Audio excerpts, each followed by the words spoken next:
La sal a la tierra y la luz del mundo. La sal a la tierra. ¿Qué se nos puede referir sobre sal a la tierra o qué nos puede llegar, nos puede pasar en la mente sal a la tierra? Bueno, es lo que común dice, es lo que le da sabor a una comida. Usted come una comida, si no tiene sal, no siente ese sabor. La sal da ese sabor.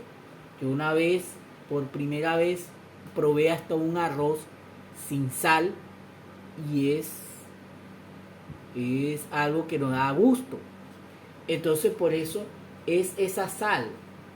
Y lo dice en la antigüedad que la sal en la tierra en los tiempos se han usado por el hombre en los 2700 años antes de Cristo. En China lo utilizaban para sazonar la comida, como hoy en día. Hoy en día utilizamos la sal para sazonar. En el libro de Job nos describe o escribe que hace unos 500 años hace una mención sobre esa sal en el capítulo 6. Si buscamos Job 6,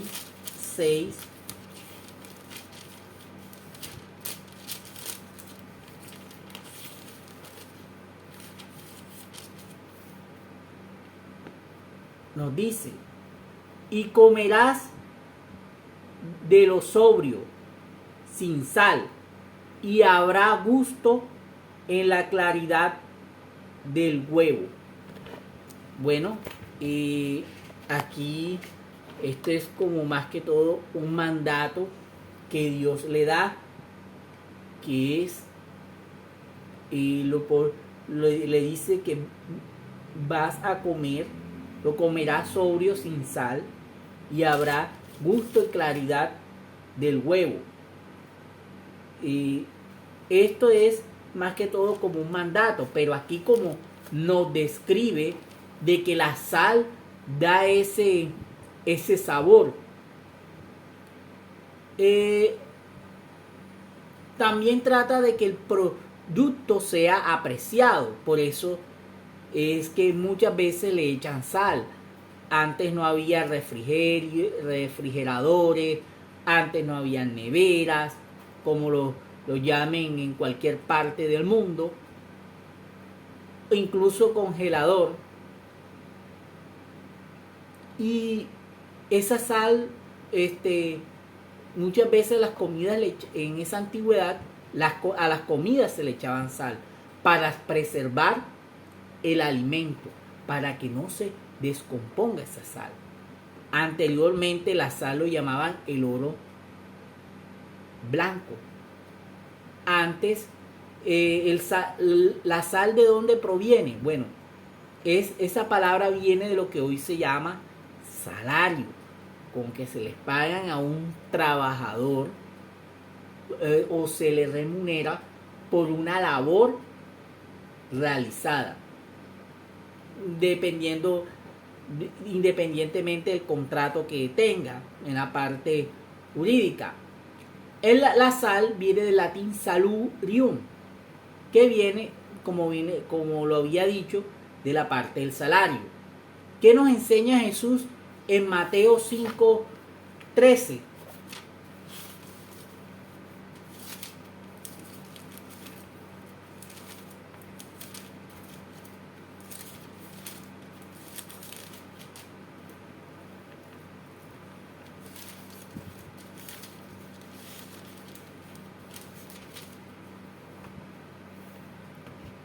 En Mateo 5:13 nos dice: vosotros sois la sal de la tierra, pero si la sal se desvaneciere, ¿con qué salará?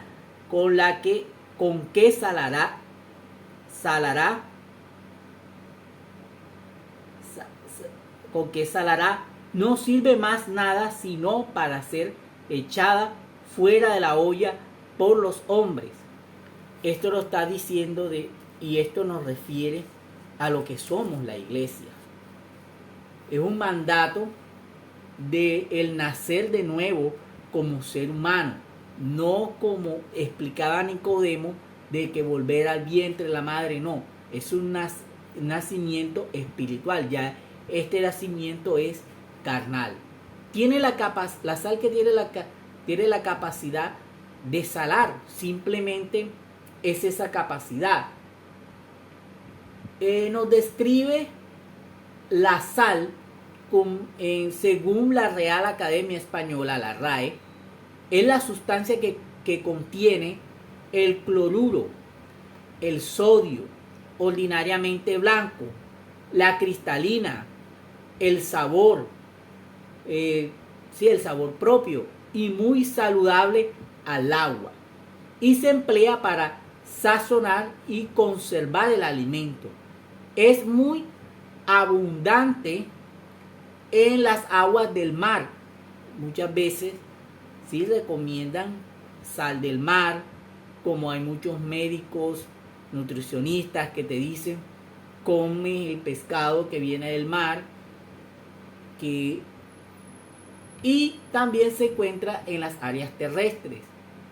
Un ejemplo de eso, una vez que yo fui a Zipaquirá, las minas de sal. Hay 2 minas de sal, y sobre todo yo fui a una de ellas, no recuerdo ahora mismo el nombre, pero fui a una de ellas y te explican cómo era todo ese procesamiento de la sal, cómo el trabajo de la minería de la sal. Entonces la sal aún está bajo de la tierra y lo encuentras también cuando vayas a La Guajira, Manaure. Lo encuentras entre la vía Barranquilla-Ciénaga. Entonces está el mar está el mar y está en la parte terrestre. La ruta de la sal, bueno, esto tiene su historia, Imperio Romano, cuando era el tema del mercadeo. Un ejemplo, también se habla del origen de Roma, y también ha tenido sus guerras. Existen en estados numerosos depósitos salinos, los mercados de la sal. Ha traído, fíjate que hasta guerras se habla que hasta guerras han traído. Un ejemplo, como trae ahora mismo el petróleo, como trae la guerra el petróleo, el gas, el carbón, como trae, fíjate que el mismo espíritu nos está llevando a temas, ya muchas veces está tocando temas que son a veces políticos, que a veces no se puede hablar en la iglesia, pero mira cuando se predica uno de la buenaventuranza, que son un código cristiano, y vamos a hablar sobre la sal. Aquí nos vienen tomando estos temas históricos y políticos, que es una media palabra que no se puede hablar. Mira hasta dónde nos está llevando la palabra. Sin querer tomar este tema, Dios te va llevando a estos temas. Y también epistemologías en algunas palabras de la antigüedad que utilizaban en el término castellano, y se deriva de ese salurium o salario, ese origen de esa cantidad con el cual la sal se pagaba como salario. Y bueno, terminando la parte aquí de lo que es el término de la guerra, bueno, el petróleo trae guerra. Se habla de supuestamente que el agua puede en un futuro traer guerra, y la sal anteriormente también se generaba guerra. Entonces mira lo importante que es la sal, y aún para el Señor lo que es la sal. Si los que trabajaban en el desierto se les pagaban con cantidad de sal porque no había ese sistema monetario en el desierto. Entonces era para conservar más que todo los alimentos. Se les pagaban se les pagaban a los trabajadores con sal. Y sí, la sal era muy importante en el Mediterráneo. La sal es impuesto. O sea, no está el mismo espíritu. Cuando hablas de la sal te está llevando a temas que, miren, que la iglesia no gusta hablar, que es la parte, ya sabemos. Paso es un siglo muy importante el mercado de la sal. Los gobiernos europeos lo convirtieron en un monopolio. O sea, poquitas personas podían tener la sal y cobraban esos impuestos y aplicaban para el consumo, la comercialización. La sal se pudo ver en el siglo XIX y se percibía el dominio de Gabelle al tratarse de alimentos de primera necesidad. Este impuesto era muy impopular como todos los demás y una de las primeras medidas era que tomaron durante la Revolución Francesa, que fue abolido. Fíjate que por un tema por la sal llevó a la Revolución Francesa. O sea, un tema de un impuesto que fue la sal lleva a la Revolución Francesa. Se están tocando temas históricos. Que pues dice que Napoleón recuperó el impuesto de la sal nuevamente, que tuvo hasta 1945. Otra protesta relacionada al impuesto de la sal la tuvo la India en el siglo XX. Hubo marchas, fue protagonizada por Gandhi. Mira esto, que también se dio una independencia a India, Pakistán, con el Imperio Británico y las culturas precolombinas. Igualmente la sal, se sabe que los mayas lo empleaban como esa moneda. Bueno, la colonia, toda la conquista, que fue objetivos primordiales para dominar. No voy a tocar mucho esto. Y bueno, para 1994 el Comité Medical Foods and Nutrition Policy, llamado COMA, el Comité de Vigilancia de Aspectos Nutricionales de Alimentos, recomienda una dosis diaria a personas de 6 gramos de consumo mundial de sal.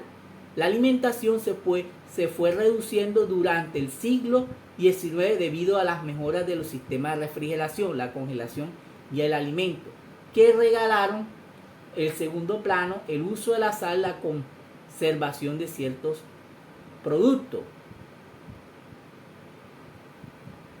Y hablaban de que es acerca de que la situación de acerca de los beneficios y males exclusivos fueron calificados en el siglo XX.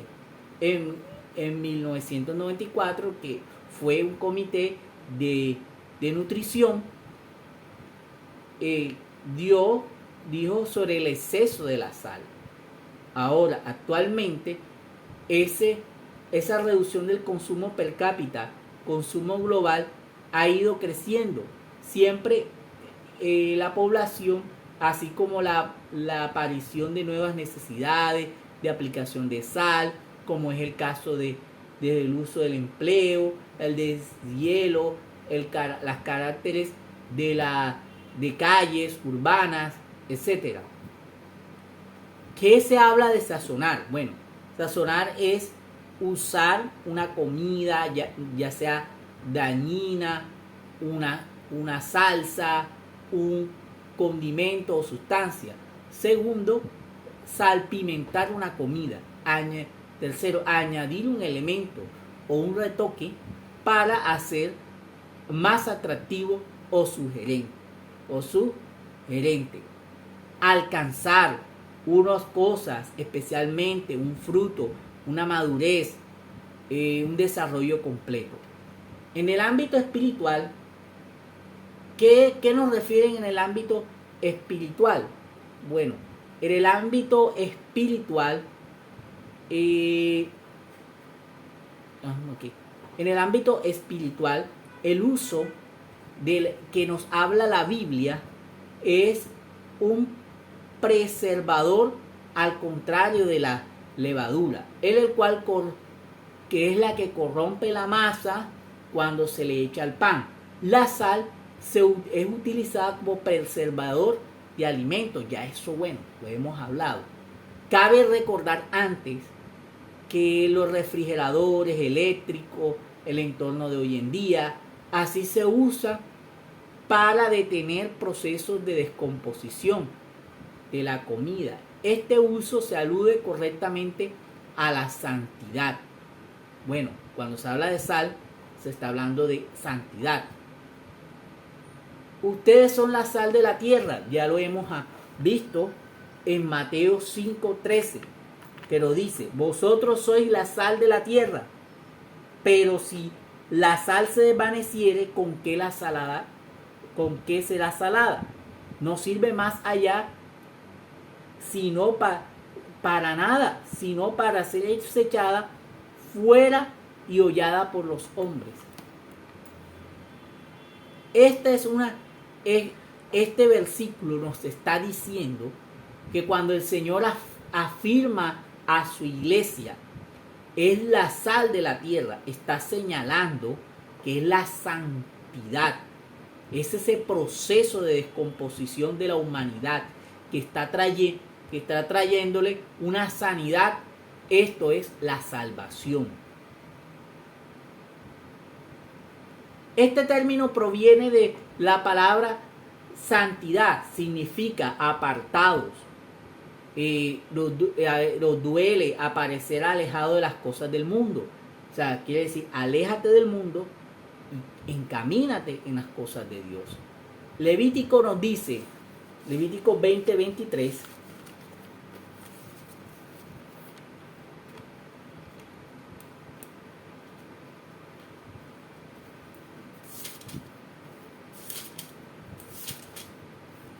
Levítico 20:23, pero no se acercará tras el velo, ni se acercará al altar cuando hay un defecto. Perdón, es el 20. Y no añadéis en las prácticas las naciones que yo echaré delante vosotros, porque ellos hicieron todo estas cosas y lo tuve en abominación. Deuteronomio 18:9.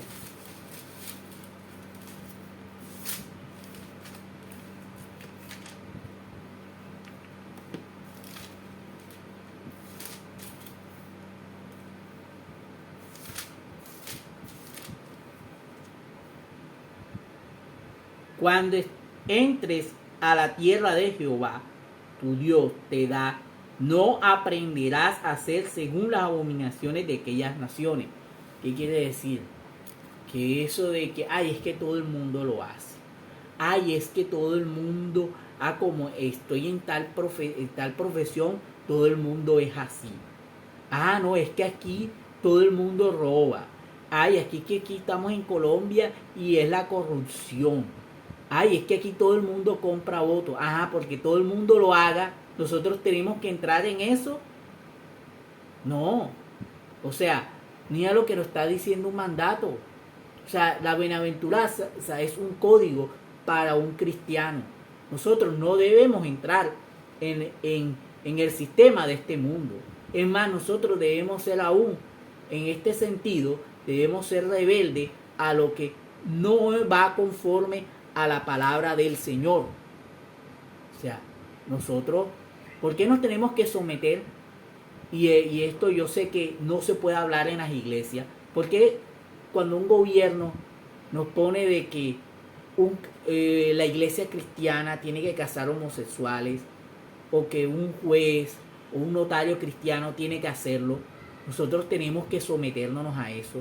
Si Dios creó varón y hembra, y tenemos que someternos a esa palabra, tenemos que someternos a lo que edifica el Señor. Sí, hay que hacer a lo que edifica el Señor, pero no leyes que vayan cuando sean leyes que vayan en contra de la palabra.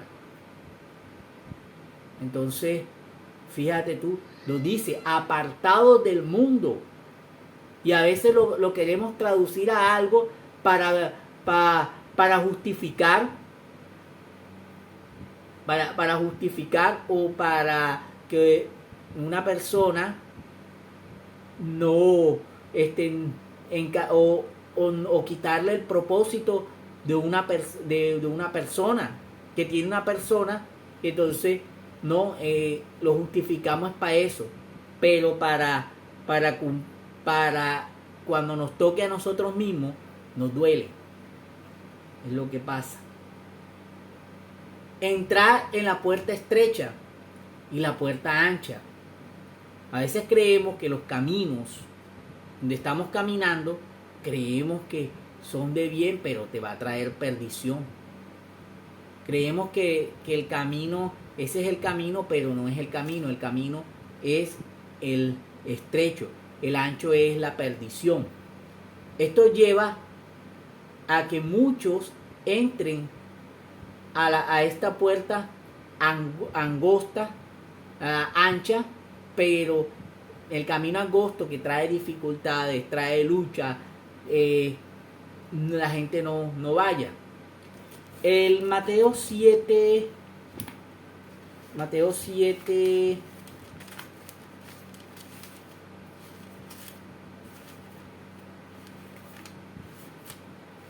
Mateo 7, 13, Mateo 7,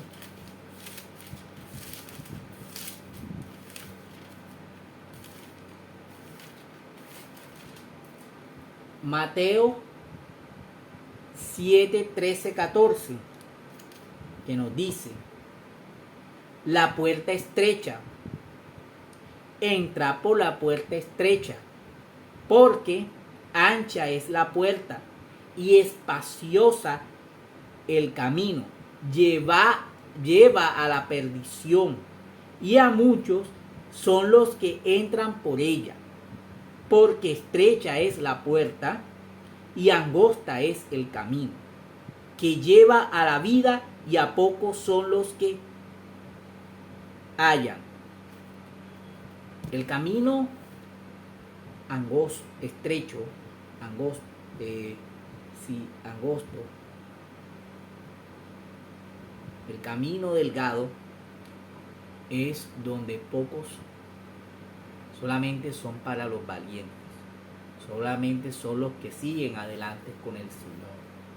Pero unos se salen de ese camino angosto y se van para el ancho, que es el camino que todo es, que sabemos, todos sufrimos tentaciones, no podemos decir que no.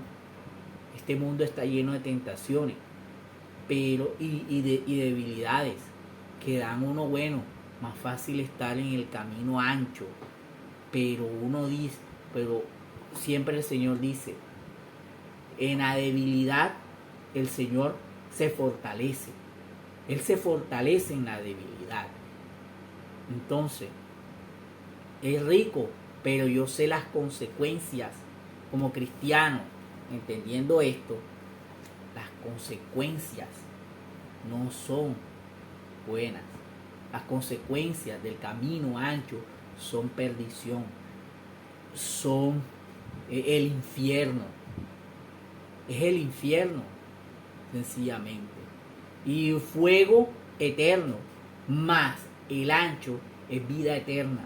El ancho es estar con el Padre. El ancho es limpieza, santidad, es a la diestra de nuestro Padre Celestial. La luz del mundo. Bueno, para Jesús, la luz del mundo es no andar en tinieblas. O sea, cuando nosotros somos luz, nosotros no andamos en las tinieblas, sino que tendrás luz de la vida. Bueno, ¿a qué llamamos luz? Parte espectro electromagnético en la que se puede ser percibidos por el ojo humano. Existe diversas luces, radiación electromagnética en el universo que propagan el espacio y transportan energía. Vemos ejemplo de esto, la energía eléctrica, que todo esto proviene de transformadores, ya sea hidroeléctricas, las famosas energías limpias. Nos dicen rayos X. Y se percibe naturalmente. La luz visible se compone de luz, vocablo griego eipos, luz, un tipo de particular, elementos que se acercan a la masa, y fomento que comportan y como ondas particulares, dualidad, luz, propiedades físicas y singulares.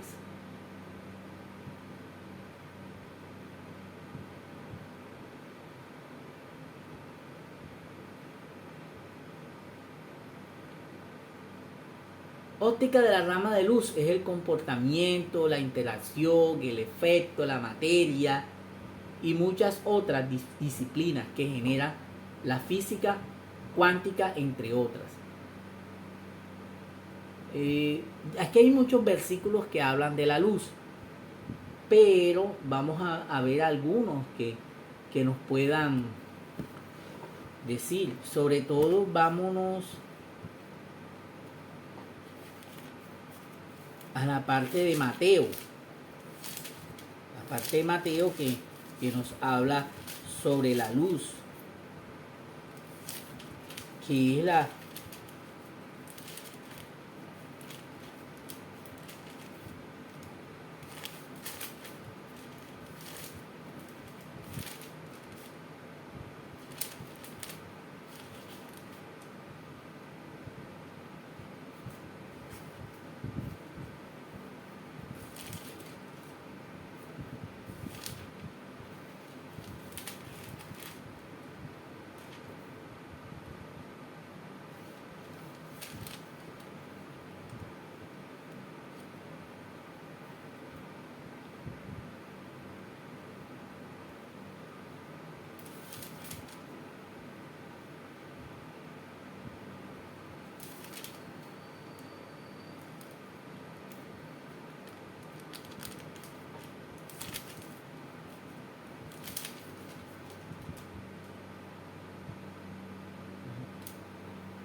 aquí en Mateo 5:14 nos dice: vosotros sois la luz del mundo.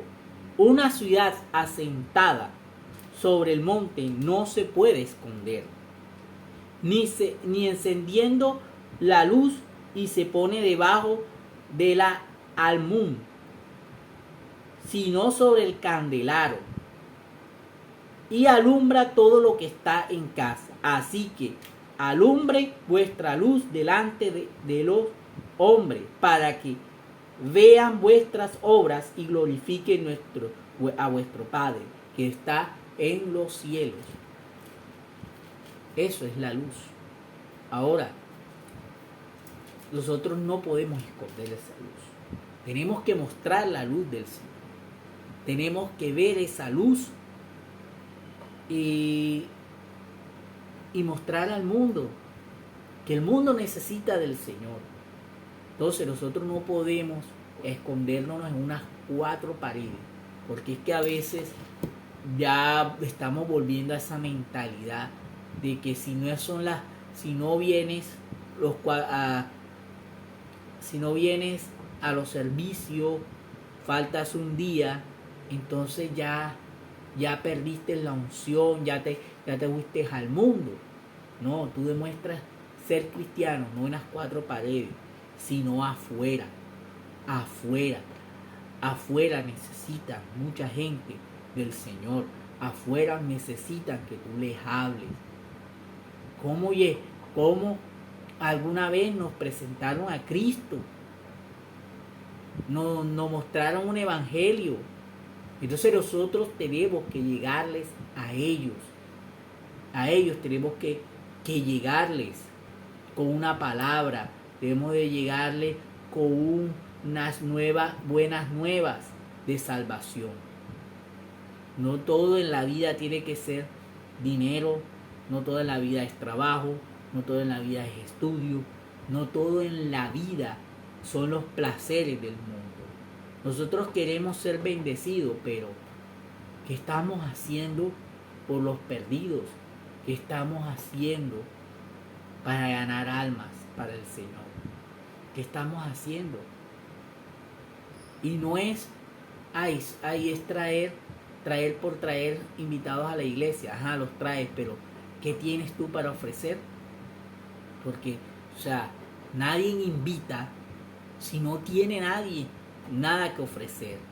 Yo no puedo invitarte a comer en un restaurante si no tengo el dinero para pagar. Yo no puedo regalarte un carro si no tengo la plata para regalarte, ni siquiera tengo yo.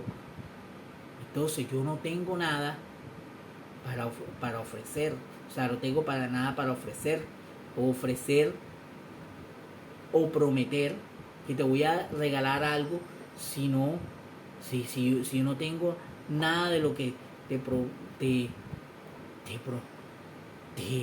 tengo nada. Es como a veces ahora vienen las elecciones, muchos te van a proponer cosas, que voy a hacer un estadio de bombonera en un barrio donde tienen un lotecito o un estadio más grande que el Maracaná, por ejemplo, y no tiene ni infraestructura, no sabe qué va a hacer, no tiene un estudio, no tiene absolutamente nada, no tiene ingeniero. Entonces para que esa demagogia, querer ganar gente, dicen mentiras. Entonces a veces pasa en la iglesia, a veces dice la iglesia, no tenemos nada para ofrecer, y decimos traigan, ajá, ¿y qué hay para ofrecer? Y a veces mucha gente se van de las iglesias o no quieren caminar con el Señor. A veces tenemos que mirarnos nosotros si estamos siendo luz o estamos siendo sal, porque no es el mundo en tal, somos nosotros. Es más, Mahatma Gandhi decía, él no tenía nada en contra de la iglesia, sino es que no practicaban lo que Jesús decía en la palabra. Entonces es un modo de la que la iglesia se vea qué está haciendo, por qué no estamos siendo luz y sal. Debemos ser luz y sal, decirle no a lo que es común de este sistema, ser unos rebeldes y implantar la bandera de Cristo en cada uno de nosotros, en donde Dios nos ha colocado. Muchísimas gracias, bendiciones.